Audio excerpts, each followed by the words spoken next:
Kalau seandainya misalnya PKS tidak jadi wagub, lari PKS, nggak jadi nyalonkan Anies. Tetapi kami yang harus dihargai memang oleh Mas Anies adalah bahwa PKS ini kuat dia gitu loh, tangguh dia gitu. Oke, walaupun tidak berkuasa tapi Betul. tetap kuat Makanya dan kami saya tangguh. pesan secara pribadi ke Mas Anies, memang inilah momentum Mas Anies menghargai perjuangan PKS. Kenapa? Karena pengorbanannya itu nggak mudah.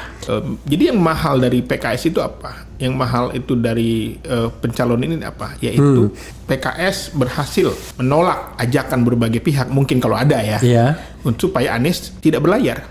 Dan PKS ingin Anies berlayar, kira-kira gitu.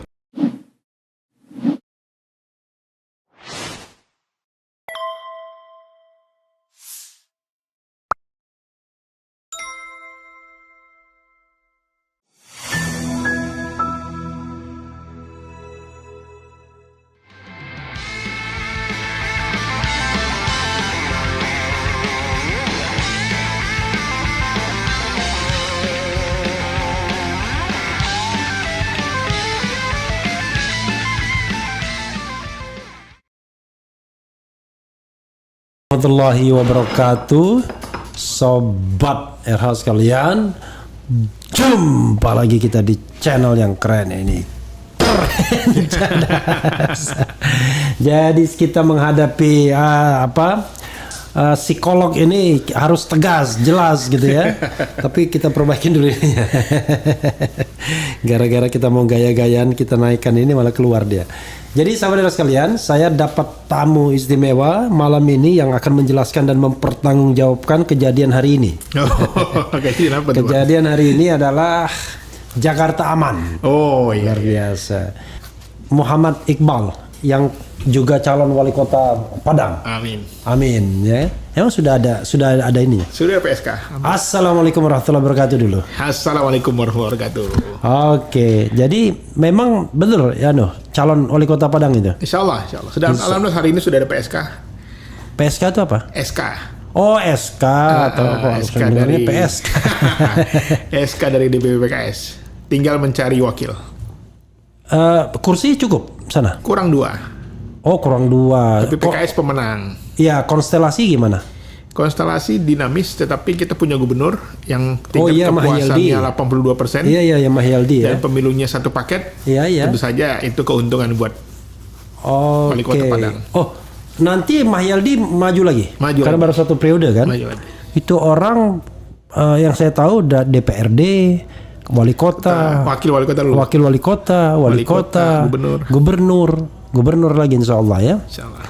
Luar biasa. Tapi unfortunately kita tidak bicara mengenai M. Iqbal mau menjadi wali kota Padang ya kan. Kita bicara tentang saga Anies Baswedan ya. Oke. Bisa diceritakan tiba-tiba 2 hari aja berbedanya. Tapi keputusan itu saya baca tanggal 20 Juni. Iya. Oke, tolong dipertanggungjawabkan. Kita mendapatkan berita yang shocking itu 2 hari yang lalu ya? Iya. Kalau sekarang tanggal 25. Kemarin. Kemarin ya? Iya kemarin. Oh, cuma 2 hari dong. 23 kan? 23 kita mendapatkan berita yang shocking. 25 sudah selesai saganya 2 hari aja. Iya. Tapi saya baca keputusan untuk menjagokan Anies itu tanggal 20. Saya baca dari ini keputusan DPP-nya. Tolong dipertanggungjawabkan kepada pemirsa RH Channel sekali. Saya sering diprotes orang, kebanyakan ngomong katanya. Tolong jelaskan sedetil-detilnya apa yang terjadi. What happened? Ya, jadi sebenarnya pencalonan Mas Anies ini kan memang sudah dalam pembicaraan yang lama ya. Tetapi kan kita sebagai partai politik juga dibully juga oleh netizen ya. Wah, ini PKS ini nggak punya kader katanya kan. Asli nyolong dukung orang terus. Dan memang kalau kita hitung-hitung, kita untuk Mas Anies ini lumayan lah ya, pengorbanannya banyak lah ya. Mulai dari kita sudah mau deklarasi Sandi Mardani, kita ngalah jadi ketua tim ses saja. Terus ketika Sandi pergi meninggalkan ibu kota lalu maju sebagai cawapres, terjadi kekosongan. Yang itu dealnya waktu itu untuk PKS. Tetapi tidak juga. Diambil. Karena tidak berhasil terus sidang paripurnanya kan? Iya, artinya begitu diajukan PKS diganggu terus lah. Iya. Dan yang ketiga, ketika capres kemarin juga PKS punya kader-kader potensial, tapi kita juga logo juga. Dan pimpinan berpikir ini adalah momentum sebagai partai pemenang pemilu di Jakarta dengan 18 kursi. Sebagai ketua DPRD-nya PKS kali ini, tentu saja kader-kader menginginkan dong bahwa adalah kader atau tokoh PKS ini yang bisa berlayar di Jakarta. Oke. Dan momentumnya tepat sebenarnya. Sebenarnya pembicaraan untuk mengusung kembali Mas Anies itu sudah panjang. Tetapi karena kita belum bertemu dengan pimpinan-pimpinan partai, makanya kita naikkan dulu Sohibul Iman sebagai calon gubernur. Setelah bertemu dengan Pak Surya Paloh dan ada kesepakatan dan deal, kita dukung Anies Sohibul, disingkat dengan Anies Sohibul Iman, disingkat dengan Aman. Aman Jakarta. Oh, Jakarta aman. Jakarta aman atau aman Jakarta? Jakarta aman. Jakarta aman ya. Jadi kesimpulannya yang sudah pasti adalah PKS dan Nasdem. PKB? PKB sudah statement mendukung, tetapi masih usulan dari DPW ke DPP-nya. Sedang menunggu Caimin pulang haji mungkin ya, karena Caimin lagi haji itu kan usulan dari DPW PKB Jakarta. Yeah. Saya kira kalau PKB saya kira kuat untuk mendukung Mas Anies. Jadi kalau ini terjadi tentu saja koalisi perubahan masih solid dalam konteks Jakarta. Oke, Anda kelihatan berbinar-binar karena dicalonkan menjadi wali kota Padang atau karena Anies maju dengan PKS ya? Iya, dua-duanya kali ya. Dua-duanya ya, dua-duanya. Jadi saudara sekalian silakan kalau mau bertanya dan mengklarifikasi ya, karena kita bikin konten auto ngamuk ke pendukung Anies kan, tapi rupanya dikerjain betul sama PKS. Oke, ada banyak pertanyaan ya tentu, tapi saya mau tanya teknis dulu ya sebelum yang substantif. Keputusan untuk kembali menjagokan Anies untuk konteks pilkada DKI kembali itu kan konteksnya bisa 2017, bisa Pilpres kemarin. Betul. Itu kapan dicapai? Ya kira pemikiran dari pimpinan adalah salah satunya adalah bahwa kita sepakat bahwa Mas Anies ini tokoh nasional dan dia harus menyala. Kalau dia tidak memiliki bukan mengalah ya, menyala. Dia harus menyala. Kenapa? Kalau dia tidak menyala, tidak memiliki panggung, maka dia akan tenggelam. Jadi maka pimpinan bersepakat bahwa bagaimanapun Mas Anies ini tokoh nasional yang tentu saja harus kita jaga ritmenya, harus kita tetap beri kesempatan dia untuk bisa memiliki panggung politik. Kalau tidak, prediksi kami ini bisa tenggelam karena dia tidak punya momentum, dia nggak punya lagi cara untuk bisa meningkatkan brandingnya, personal brandingnya. Dan Gubernur DKI adalah salah satu panggung yang sangat mungkin. Pertama, beliau sebagai incumbent. Yang kedua, ibu kota. Yang ketiga, banyak sekali partai pendukungnya itu memiliki kursi yang cukup untuk di Jakarta. Jadi sangat memungkinkan bagi Mas Anies untuk bisa menang kembali di Jakarta. Saya sambil mendistribusikan konten kita ini kepada para relawan biar dia nonton. Oke, tapi ketika Anda mengatakan panggung Anies jangan sampai begini begono dan lain sebagainya, Anda kok cinta bener ya sama Anies ya? Saya kira bukan soal cinta secara personal, tetapi kita sebagai partai politik yang sudah memutuskan mengusung Mas Anies melihat bahwa memang kita memerlukan tokoh yang memiliki akal sehat ke depannya. Dan ini harus dipelihara. Bahwa adapun kekalahan kemarin itu adalah sebuah banyak hikmah yang kita lihat. Bagaimana dissenting opinion para hakim ya. Walaupun partai pemenang nggak akan mau mengaku itu. Tetapi semua orang mengakukan itu. Jadi kesempatan ini saya kira adalah momentum bagi Mas Anies, kita kasih kesempatan lagi untuk bisa menjaga Jakarta, merawat Indonesia. Tetapi kami juga sebagai partai politik berkeinginan agar kali ini giliran kader PKS yang mendampingi. Kemarin ketika di Pilpres ada PKB Caimin, ya. Kami logo. Dan mungkin kami berharap juga pada kali ini teman-teman PKB juga siap untuk mendukung pasangan Jakarta Aman ini. Gitu. Karena sekarang posisinya kan nggak susah ya. PKS hanya butuh 4 saja. 4 saja. Dan 4 itu bisa dipenuhi semua partai yang lolos parliamentary threshold. Betul. Ya. Oke, kalau jadi ini memang skenario PKS ya, memunculkan Sohibul Iman sebagai calon gubernur untuk apa?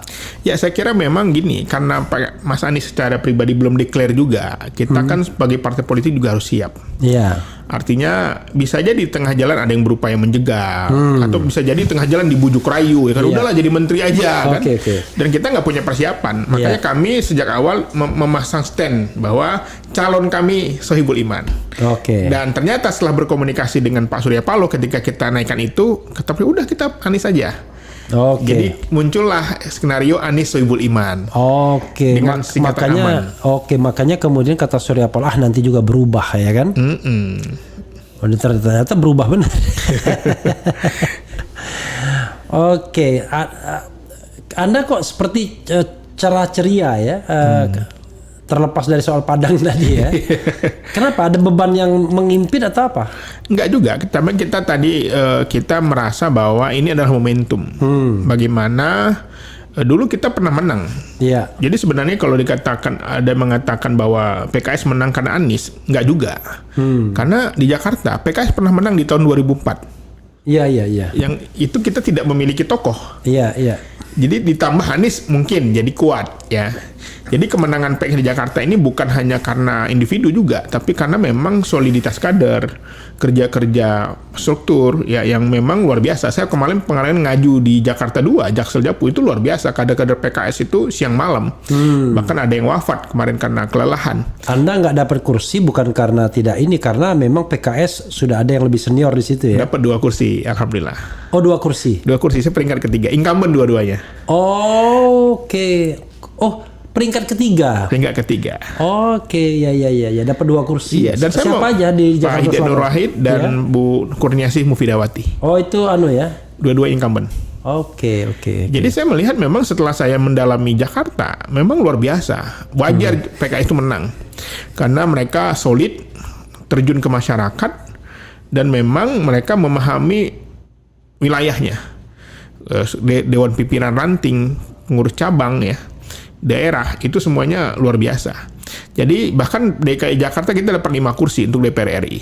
Ini mungkin perolehan yang luar biasa signifikan. Jakarta Timur 2 kursi, Jakarta Selatan Pusat dan Luar Negeri 2 kursi, dan Jakarta Barat dan Utara 1 kursi. Ini yang memang tadi berapa kursi jadinya? 5 kursi untuk DPR RI. Oke, dan untuk ini 18 kursi 18 untuk DPRD. kursi. Untuk maju hanya perlu 22 kursi, kurang 4. 5 kursi itu dari berapa kursi sebelumnya? Tetap konsisten. Oke. Pemenang. Saya kok malah berpikir ya, faktor Anies effect kok nggak banyak di PKS dibandingkan PKB sama Nasdem ya? Ya karena Anda sekarang dapat 53 kursi ya? 53. 53, jangan lupa ada penambahan kursi juga kan di DPR kan? Iya. Nasdem tambah 10, PKB tambah 10. Iya. PKS cuma 3. Di Jakarta PKS tambah 2. Iya. PKB tambah 5, Nasdem tambah berapa? Saya nggak tahu. Ada signifikan dapat pimpinan. Oke. Artinya kan bukan Anies effect kan nggak banyak pengaruhnya sebenarnya. Ya tapi memang kalau kita lihat survei, kita nggak bisa nafikan bahwa memang PKS dan Anies ini saling menguntungkan lah ya, mutualisme lah ya. PKS tanpa jadi memang PKS ini memang partai kader gitu loh. Sejak awal saya katakan bahwa kita 2004 nggak punya Anies. Ya, tokoh ada tapi tidak punya Anies, tapi kita menang juga. Gitu. Oke. Artinya bahwa kemenangan PKS Jakarta memang banyak faktor, termasuk Anies mungkin ya, kita nggak bisa menafikan juga. Tapi juga kita nggak bisa menafikan memang soliditas struktur PKS di Jakarta ini, yang memang kuat, dan memang rata-rata kita menang di daerah-daerah rasional, pemilih rasional, pemilih-pemilih kritis. Jakarta pemilih rasional, di Sumatera Barat pemilih rasional juga. Yang kritis. Intinya yang tidak rasional nggak mungkin PKS menang gitu ya? Bukan tidak mungkin, tapi memang pragmatisme politik itu yang berat. Ya kadang-kadang banyak tadi godaan-godaan sirup tadi ya. Jadi kita bangga. Saya nulis kemarin di media sosial saya, alhamdulillah saya dapat suara 38.800 sekian gitu, tanpa sirup. Tanpa sirup. Siraman rupiah. Oke, luar biasa. Bukan siraman rohani ya, tanpa siroh ya, tapi ini siraman rupiah. Oke, tapi besok-besok bukan lagi siraman rupiah ya. Siraman bisa, apa? saya didu siraman Indonesia dolar. Side yes. Oke. Oh, saya inginkan dolar ya, Said itu. Saya inginkan dolar. Iya, Said, ya. Said. Saya inginkan dolar. Gitu. Oke, biar objektif ya, kita bacakan komentar sobat Era sekalian. Ada yang bilang kemarin di blog dan lain sebagainya ya. Tapi sebelumnya saya mau tanya begini. Kalau kita bicara mengenai semua faktor ya, maka satu-satunya yang bisa mengalahkan Anies sepertinya cuma gentong babi saja. Saya suka sekali ngomong gentong babi, ya nggak, pork barrel politik itu. Iya. Sejauh mana penilaian Anda terhadap itu? Karena kalau dilihat elektabilitas dan lain sebagainya, rasanya nggak banyak berubah lagi. Anies narasi jago, pengalaman ada di situ. Apalagi yang kurangnya ya? Iya. Bagaimana? Ya, saya kira memang untuk pilkada memang sedikit berbeda sama pilpres. Saya melihat bahwa banyak faktor ya. Pertama, calon, siapa lawannya. Iya. Dalam politik misalnya kalau lawannya itu berbeda usia, maka isunya identitas kan, tua muda. Kalau laki-laki perempuan misalnya gender. Kalau beda agama, isu beda agama ya kan. Jadi memang politik identitas itu biasanya akan muncul. Gentong babi juga memang sangat rawan ya. Bagaimana program-program pemerintah itu digunakan untuk dikapitalisasi untuk kemenangan penguasa. Tapi pertanyaannya siapa dulu yang maju? Oke. Kalau yang maju itu memang orang yang sangat kuat pengaruhnya atau ada hubungan darah, mungkin bisa jadi itu terjadi. Tapi kalau yang didukung itu misalnya juga berbeda partai dengan penguasa ataupun dia tidak memiliki kepentingan politik di situ, ini menjadi tidak terlalu signifikan dampaknya. Oke. Dan yang ketiga, di Jakarta pilkada itu semua mata akan terbuka lebar, nggak kayak kemarin pilek rusuh. Semua orang mementingkan dirinya, mementingkan partainya, mementingkan individunya, keluarganya. Jadi nggak kelihatan tuh pergerakan orang-orang yang curang tadi. Tiba-tiba simsalabim. Ya? Kalau pilkada semua mata akan melihat, termasuk mungkin dunia internasional.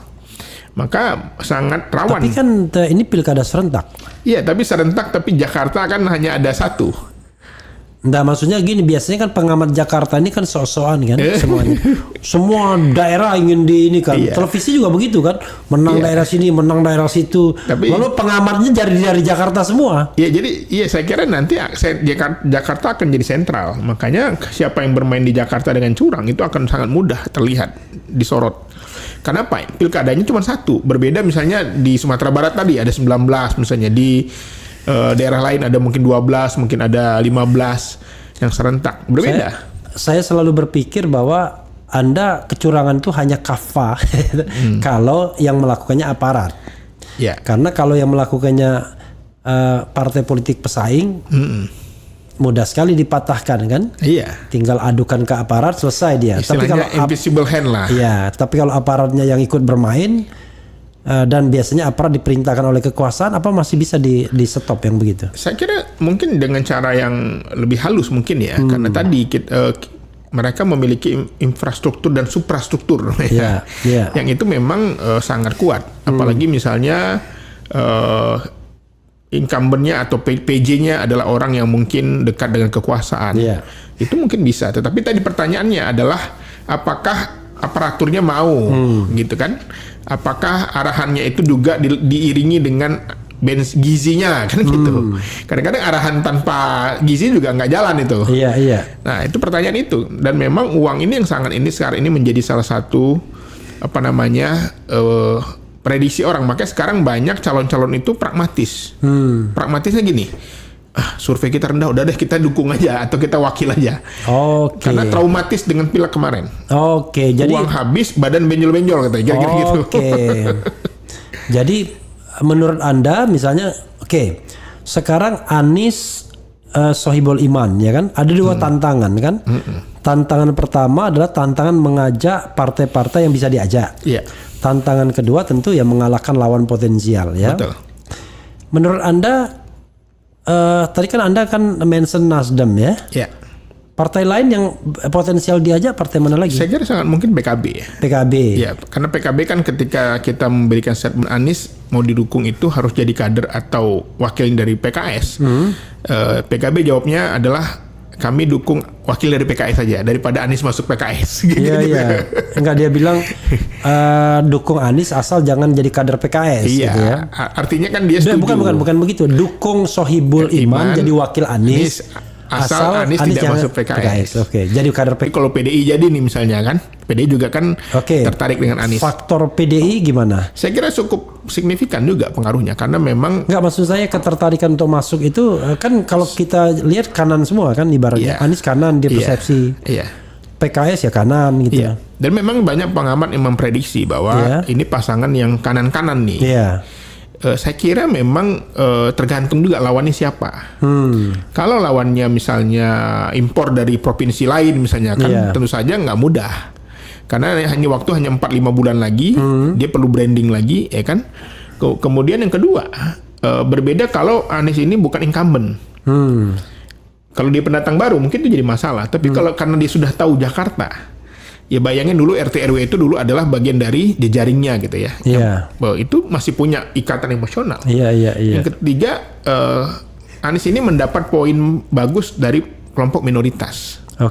Di mana mereka merasa puas, senang dengan kebijakan-kebijakan ketika beliau jadi gubernur. Boti misalnya Boti ya. Yang itu testimoninya banyak kan. Boti itu apa, bantuan operasional tempat ibadah. Betul, bahkan kemarin dari komunitas lintas agama juga datang ke PKS untuk meminta memberi dukungan kepada PKS untuk mendukung Anies sebagai gubernur kembali. PKS nggak masalah itu Anies lebih banyak memberikan izin pembangunan gereja kalau tidak salah dibandingkan masjid. Ya saya kira memang terjadikan semua prosedurnya sudah ada. Kalau itu prosedur SOP yang dijalankan sesuai dengan kebijakan, saya kira memang ini kan soal komunikasi ya. Memang kemampuan keahlian Mas Anies di situ. Dia mampu mengkoordinasikan, mengkomunikasikan.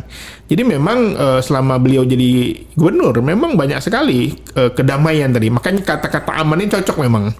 Keamanan, stabilitasnya bagus ya. Jadi Anies Sohibul Iman aman ini memang saya kira itu kata yang memang sudah ditakdirkan. Luar biasa ya. Tadi amin sekarang Kira-kira aman begitu. ya. Aman. Ada yang beranggapan ya, katakanlah Sudirman Said ya, dia langsung mengapresiasi waktu Sohibul Iman dibilangin mau menjadi gubernur dan dia langsung mengatakan ini Sohibul Iman bla bla bla bla bla saya kenal dan lain sebagainya. Dan poinnya adalah dia mengatakan bahwa seharusnya yang menjadi gubernur itu bukan orang yang menjadikan ini sebagai batu loncatan kan begitu. Yang kedua adalah bukan orang yang bermasalah dengan komunikasinya dengan pemerintah pusat. Kan dia ingin menyindir Anies sesungguhnya. Pendapat Anda? Ya saya kira memang saya nggak habis pikir ya apa yang dikhawatirkan dengan pemerintah pusat, karena memang gubernur itu secara undang-undang kan dia juga perwakilan langsung dari pemerintah pusat. Kemudian kalau dikatakan batu loncatan, harusnya diomong itu ke Pak Jokowi gitu loh. Kenapa Pak Jokowi boleh, Pak Anies nggak boleh kan gitu? Nah itu wajar-wajar saja justru dengan adanya panggung politik ini, para kandidat, para gubernur terpilih itu akan bekerja maksimal karena dia ingin mengejar yang lebih tinggi gitu loh. Justru kalau Jokowi dipersiapkan itu ya. Justru Pak Jokowi kan meninggalkan di tengah jalan. Kalau Pak Anies kan enggak gitu. Jadi menurut saya justru Jakarta ini biarkanlah jadi panggung supaya rakyatnya mendapatkan gubernur yang benar-benar bekerja. Karena kalau malas-malasannya akan ketahuan juga. Kalau dia berpikir nanti saya hanya cakup sampai gubernur doang, ngapain saya kerja maksimal. Tapi kalau dia berpikir ingin jadi presiden, pasti dia akan berpikirnya lebih kreatif, lebih inovatif. Saya membayangkan misalnya seorang gubernur DKI yang nggak bisa tidur juga kalau dengan ada banjir macet gitu ya. Betul. Artinya nggak bisa juga leha-leha santai-santai hanya mikirkan jadi capres kan. Betul. Saya yakin semua orang yang jadi kepala daerah sekarang itu punya berpikir ini batu loncatan. Wajar aja. Justru itu achievement yang baik supaya mereka bekerja seperti maksimal. Anda misalnya jadi wali kota Padang, mungkin berpikir jadi gubernur kita nggak tahu takdir kita bagaimana gitu. Tetapi kalau minimal saya punya teman lah nanti. Semua kemungkinan dalam politik terjadi.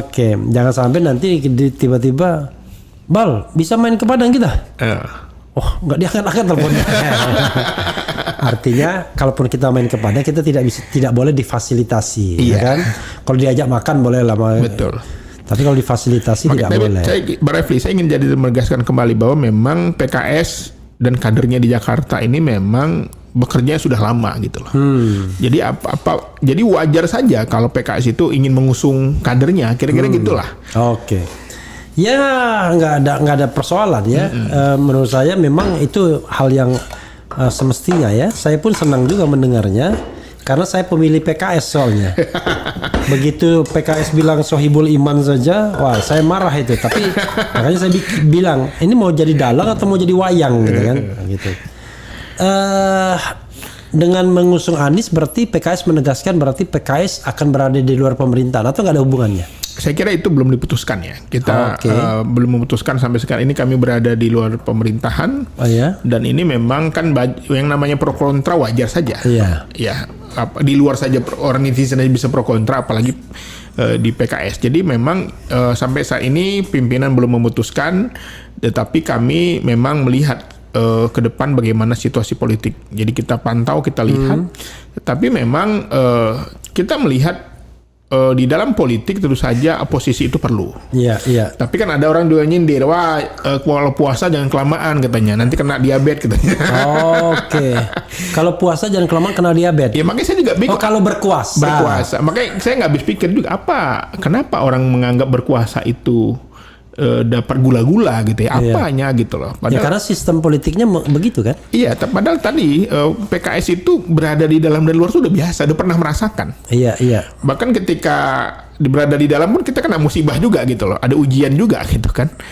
Ujian Ya operasi politik segala macam. Iya, gitu. iya. Tetapi justru berada di luar kita aman-aman aja gitu loh. Iya, jadi nggak menjamin juga berada di dalam itu akan aman kan gitu loh, kira-kira gitu. Iya. Di dalam malah bisa dikerjain juga ya. Iya, jadi karena memang pada dasarnya orang takut sama PKS. Betul. Jadi memang kita melihat memang ini pimpinan sangat berhati-hati sekali dalam mengambil keputusan kebijakan ini. Di masa lalu ya, PKS sering menjadi the common enemy bagi partai-partai di Jakarta ya. Dulu kita ingat pernah dikeroyok rame-rame kan waktu zaman Adang Dani kan. Iya. Hal yang sama nggak mungkin terjadi ya? Saya kira kalau kita punya tokoh yang kuat seperti sekarang ini, pasangan Aman ini saya kira itu aman. Ya? Aman. Karena kan biasanya orang menjegal itu pertama memborong partai misalnya kan, itu sulit lah ya kan. Atau mengkriminalisasi gitu kan. Nah, itu kan berat lah. Nah, ini instrumen-instrumen itu saya lihat sudah lewat lah. Fasenya sudah mendekati, jadi saya kira tinggal komunikasi politik lah antara Mas Anies dengan penguasa untuk bagaimana ke depan membawa Jakarta ini. Kalau memang jangan-jangan bisa jadi penguasa yang mendukung juga, udahlah kita dukung aja gitu kan. Karena tadi orang trauma dengan pilek itu, bertempur habis-habisan, kalah tuh sakit. Gitu. Saya ingin sebelum membacakan ini ya soal pesaing ya. Walaupun wah Anies kuat dan lain sebagainya, tapi Anda masih lihat nggak pesaing potensial? Saya mulai dari nama ini, Kaisang Pangarep. Ya, saya kira memang pemilih rasional ini memang di Jakarta saya kira sedikit berbeda ya. Mungkin kalau Kaisang maju di Solo mungkin lebih cepat menangnya, lebih mudah lah ya.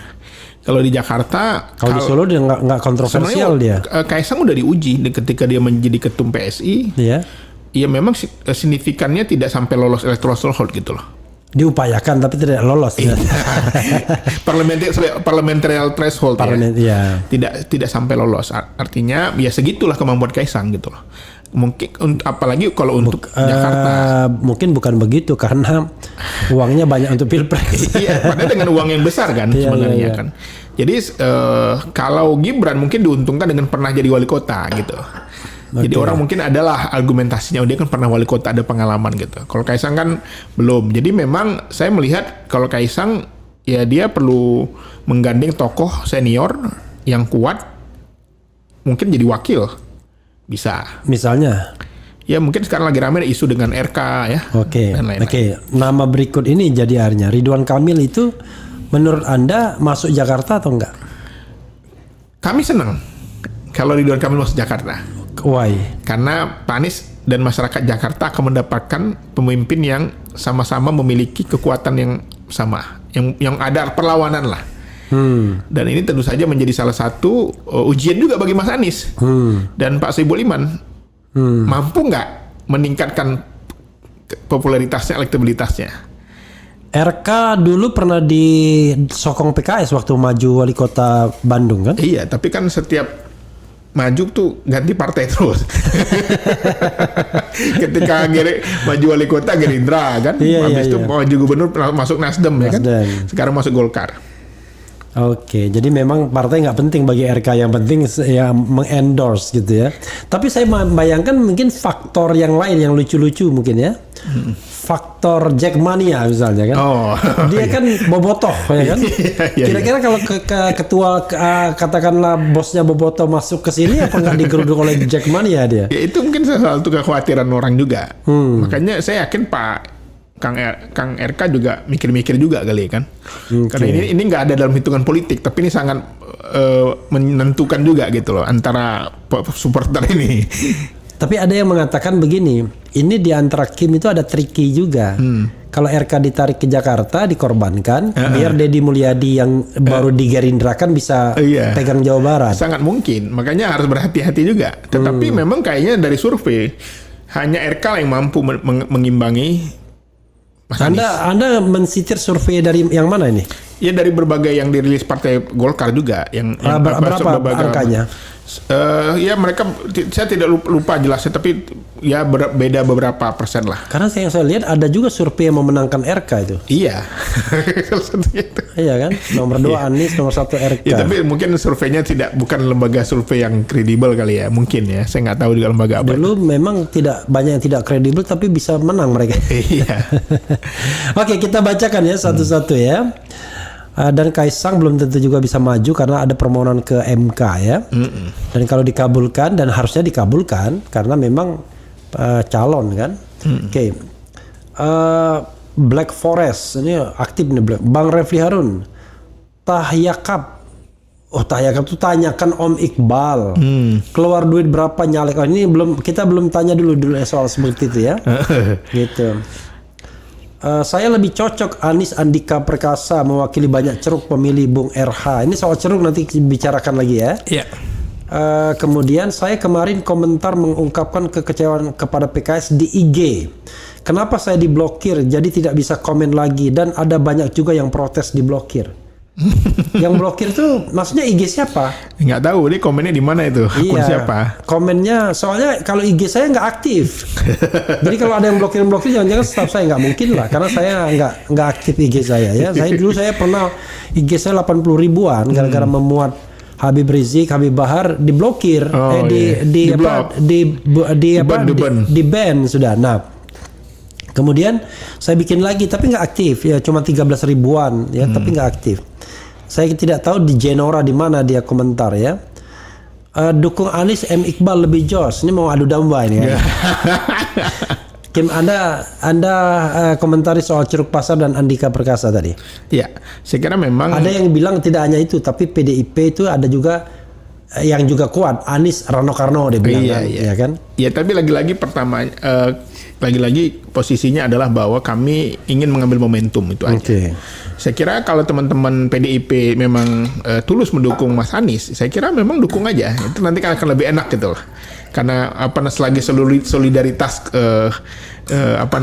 partai-partai yang dianggap menjadi korban gitu kan. Sekarang saya tanya ya, kalau seandainya misalnya PKS tidak jadi wagub, lari PKS, nggak jadi nyalonkan Anies. Ya, nanti kita akan pertimbangkan. Tapi itu pembicaraan udah selesai lah sih. Udah selesai ya, karena jangan apa? Jangan berandai-andai lagi. Berandai-andai lagi. Oke, kita cari lagi ya pertanyaannya. PKS koalisi segera dengan PDIP, harapannya begitu ya. Sekarang pertanyaan, coba kalau Anda menganalisis posisi dari PDIP. Menurut Anda kan pilihannya 3. Maju dengan kader sendiri.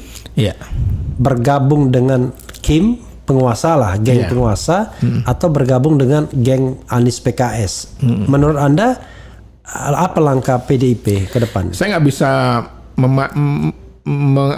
membaca apa yang dipikirkan teman-teman PDIP karena saya tidak berada di dalam ya.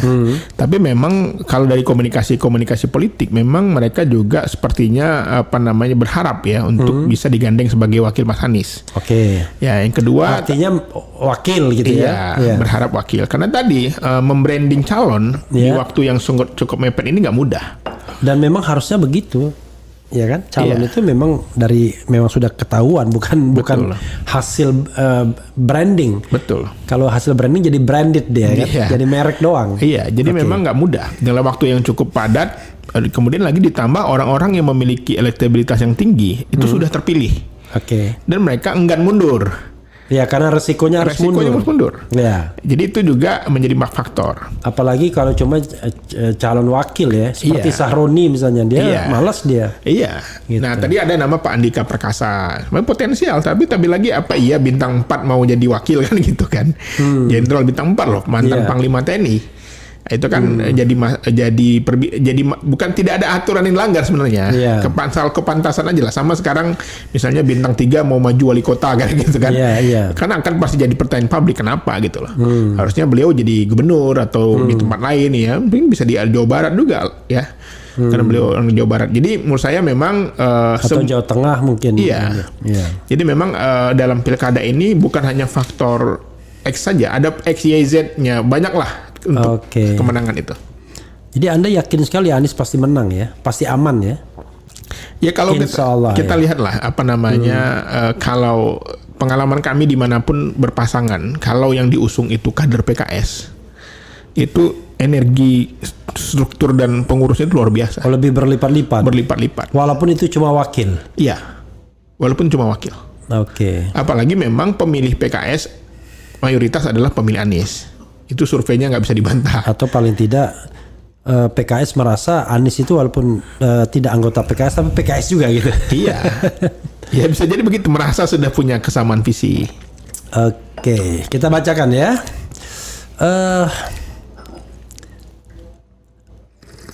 Kemarin aku udah mau lari meninggalkan PKS, tapi sore ini aku balik lagi dukung PKS. Hahaha, capek dah ya. Anda kena prank berarti ya.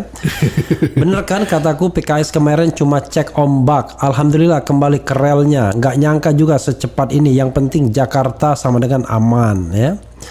Tinggal PKS harus mampu guide PDIP maka auto menang.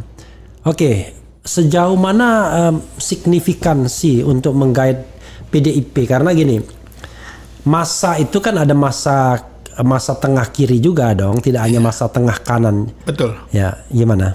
Ya saya kira memang ini kan komunikasi masih berjalan ya. Saya kira last minute nanti pasti akan ada keputusan. Tetapi lagi-lagi memang kami selaku calon yang akan bertanding itu sudah akan melakukan komunikasi dengan banyak pihak. Karena dalam konteks Pilkada Jakarta memang lagi-lagi nggak mudah. Bukan hanya calonnya ya, tapi juga dukungan partainya. Iya. Apa iya partai itu mau dukung si X, si Z gitu kan? Itu nggak mudah, mendapatkan 22 kursi itu nggak mudah. Iya. Nah ini kan memang sekarang mereka sedang memikir-mikir langkah-langkahnya, kita dukung siapa. Saya meyakini memang ke depan nih kalau surveinya tinggi, saya kan partai-partai akan mendekat semua. Oke. Seperti di Sumatera Barat sekarang ya, Buya Mayeldi itu kepuasannya 82%. Jadi sekarang lebih tinggi dari Jokowi dong. Iya. Jokowi kan 70%. Dan sekarang partai-partai saya pengen jadi wakil semua. Oke. Gitu loh. Jadi nggak banyak yang mau jadi calon. Jadi orang buka pendaftaran nggak ada yang daftar gitu loh. Jadi karena apa? Karena Buya berapa kursi di PKS? Butuh berapa kursi lagi? kurang 2 atau 3 kursi. Dari berapa? 9 dari 12 rupanya. 12 kursi. Jadi memang ciri indikator kalau incumbent itu kuat adalah lawannya sedikit. Oke. Tapi kalau incumbent lemah pasti lawannya banyak. Kira-kira gitu. Itu saya mengukurnya. Oke, kita coba baca yang lagi ya.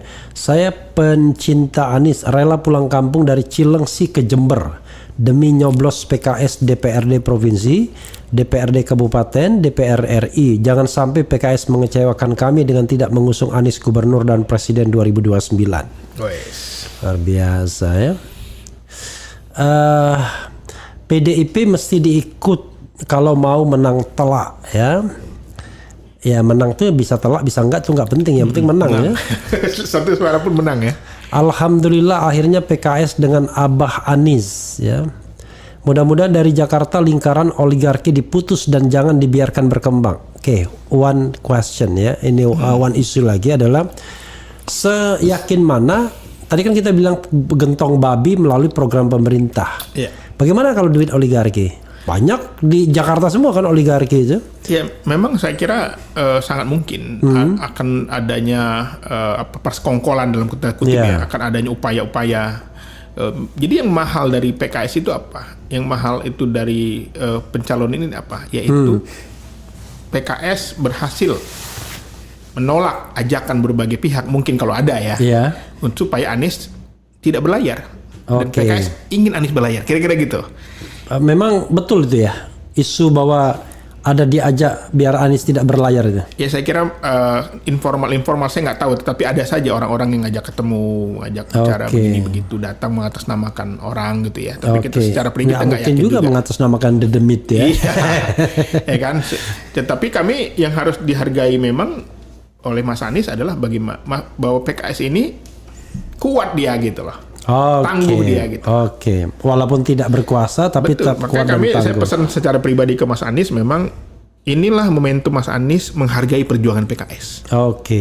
Kenapa? Karena pengorbanannya itu nggak mudah.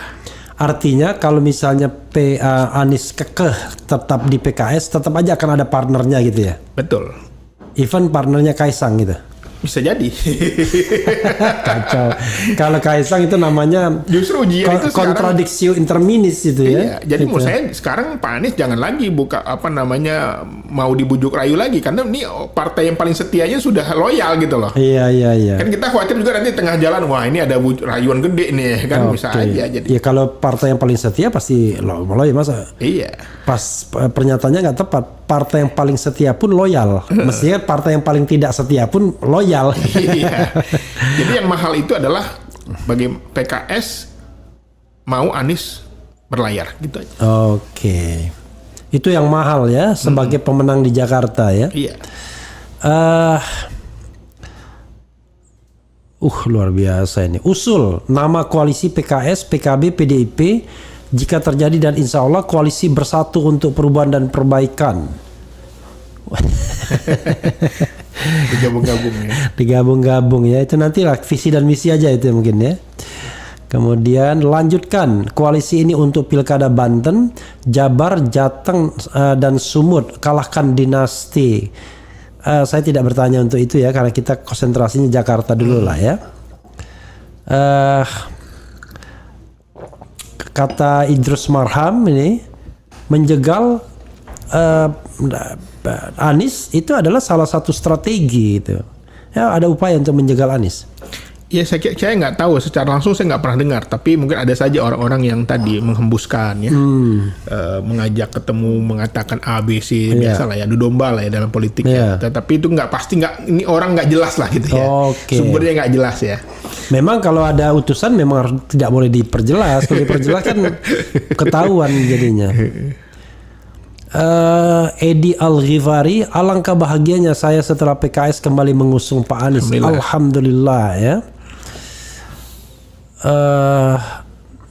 Sebagai warga Bandung, Jawa Barat, dukung penuh Ustadz Ahmad Saiku kembali maju Pilgub Jabar. Gaskan. Mantap. Memang ada rencana ya? Saya kira untuk Jawa Barat belum diputuskan ya. Cuman memang Pak Saihu masuk dalam nominasi lah, surveinya bagus. Karena beliau kan sama RK kemarin nggak jauh beda. Nah, bayangin surveinya sangat rendah, tapi bisa hampir menang.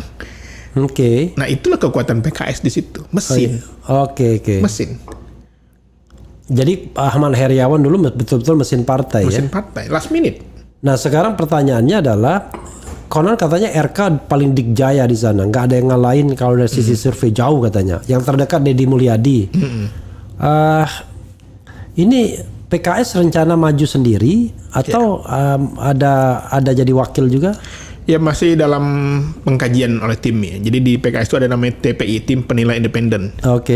Di situ ada bapilunya, di situ ada wilayahnya ya. Kita sedang mengkaji, belum memutuskan untuk bukannya TPI itu tim penilai independen untuk jadi komisaris tuh. Yang ketuai wakil presiden katanya dulu ya. Kalau nggak tahu sekarang masih ada nggak. Kita baca lagi ya. Insya Allah menang Pak Anies Sohibul Iman, Bang Refli, Jakarta menghendaki ya. Mudah-mudahan. Pemilih cerdas yang dipilih rekam jejak. Cerdas stop dinasti gemblung opotumon. Apa maksudnya ini? Kenapa kok tidak? Ini penting. Kenapa kok tidak Pak Mardhani Alisera Bang? Soalnya Pak Mardhani kelihatannya lebih populer dan sering tampil di publik di TV daripada Pak Sohibul Iman. Ya, ini saya kira sudah dikaji oleh tim ya, oleh pimpinan. Yang diputuskan adalah Pak Sohibul Iman. Oke, mungkin lebih senior ya? Ya, senior, mantan presiden partai dan punya prestasi. Oke. Dan beliau kan sama-sama Pak Anies pernah jadi rektor di Parmadina. Oh gitu juga ya? Iya, sebelum Pak Anies itu rektornya Pak Sohibul Iman. Oke, itulah susahnya PKS ya. Intelek, tapi selalu orang memandangnya tradisional gitu ya. Padahal pendidikannya barat juga Dari jangan-jangan. Jepang. S1, S2, S3 Jepang. Oh S3 juga dia? Jepang. Beliau dulu seorang ASN di tenaga nuklir ya. Iya. Batan, kemudian sempat akhirnya menjadi rektor di Universitas Parmadina. Kemudian maju DPR RI terpilih di Dapil Jakarta 2. Jadi wakil ketua DPR RI, PAW, di tengah jalan waktu itu, ketika Pak Anies Mata jadi presiden PKS. Iya. Kemudian sekarang terpilih lagi di Dapil di Tasikmalaya, di kampung halaman beliau. Saya sampai lupa ya ada nama Anies Mata di situ ya. Karena yang saya ingat begitu nanya Anies Mata, saya cuma ingatnya Gelora aja gitu, dan bukan PKS rasanya. Oh rupanya ada ya orang, PKS namanya Anies Mata, itu lupa saya. Dulu ya. Oke, berarti Sohibul Iman ini teknokrat juga berarti ya? Teknokrat, beliau memang mahasiswa berprestasi sejak SMA. Siswa Jadi teladan. Nanti tolong Sohibul Iman disuruh ke sini ya. Oh siap. Kita pengen apa istilahnya, ngobrol-ngobrol, omon-omon ya, gitu. Ada Dano Al Malik, PKS Balilo nggak dukung Anies, saya keluar dari PKS. Sohibul sekarang anggota DPR nggak? Terpilih kembali. Oh terpilih kembali di Dapil? Di Jabar, di Tasikmalaya. Oke. Penggantinya bukan M. Iqbal enggak ya? Bukan. Saya beda Dapil ya. Kalau satu Dapil kan lumayan tuh. Gitu. Apalagi nih ya. Saya kira hati-hati, tidak ada yang berkoalisi dengan PKS, Anies jadi gagal. Ada nggak? Anda berpikir nggak itu? Tiba-tiba nggak ada orang yang mau berkoalisi dengan PKS? Ya, kita kan ambil keputusan ini setelah berkomunikasi dengan Bang Surya Paloh ya, pimpinan kita. Artinya sudah ACC, silakan, dan beliau juga sangat mengapresiasi dengan nama Pak Sohibul Iman ini. Karena kan beliau sama Pak Sohibul Iman kan dikenal dengan pelukan kebangsaan itu loh. Oh iya. Jadi sudah kenal dekat, baik. Dan dia tim 8 juga waktu itu ya? Iya, tim 8. Dan beliau mengakui Pak Sohibul ini orang yang cerdas, yang pantas lah ya, dari segi keilmuan. Ya karena susahnya memang tokoh-tokoh PKS low profile, modal gede tapi nggak mau ditunjukkan. Iya, itu dia. Partai lain modal kecil tapi ditunjukkan, ya kan? Itu ada pantunnya tuh Bang. Apa? Yang kayak gitu tadi. Apa? Kalau ingin nama dikenang, ya, jangan kata tinggi melambung. Jangan seperti ayam di dalam kandang, ya, bertelur satu ribut sekampung. Jangan seperti telur di kandang, ayam di kandang, bertelur satu ribut sekampung. Itu menggambar ada orang kerjanya dikit, ngomongnya banyak. Iya. Saya bisa jawab itu, ya kan? Gimana bantunnya? Jangan seperti telur di kandang, ya kan?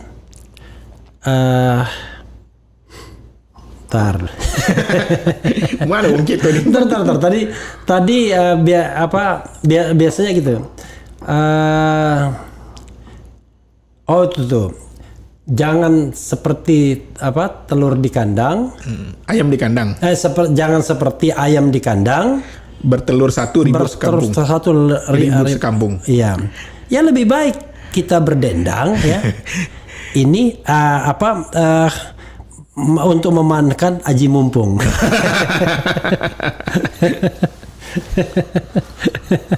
Ya kan aji mumpung kan.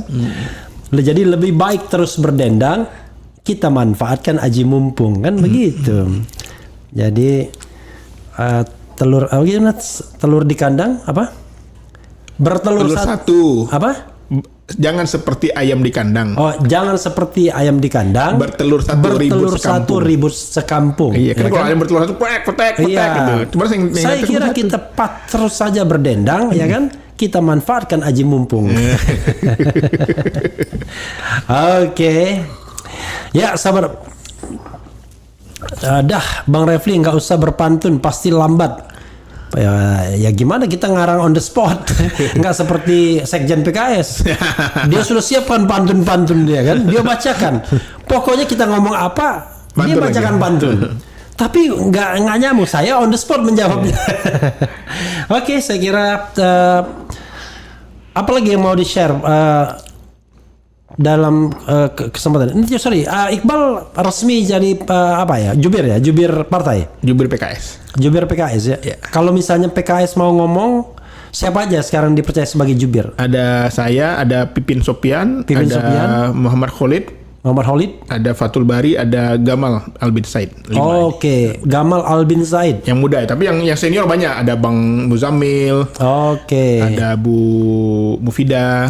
Oke. Ada Bu Neti. Oke, nanti kalau sobat daerah sekalian kita tampilkan Gamal Albin Said di sini ya. Gitu.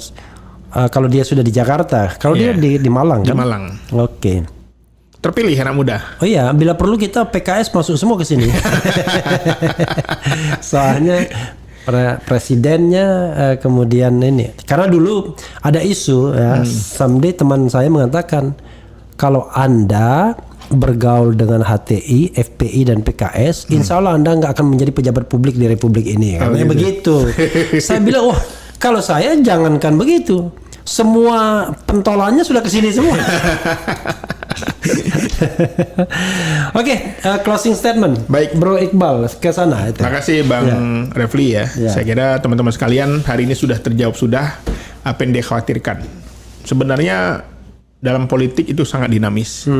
Tetapi PKS memang partai kader. Kami punya tanggung jawab moral bagaimana keberlanjutan partai ini ke depan. Salah satunya adalah dengan penokohan, dengan memunculkan calon-calon terbaik kami. Dan hari ini kami sudah mendeklarasikan Pak Sohibul Iman, bukan orang sembarangan loh, PhD dari Jepang, seorang ahli teknik elektro, engineering, dan S3-nya tentang kebijakan teknologi.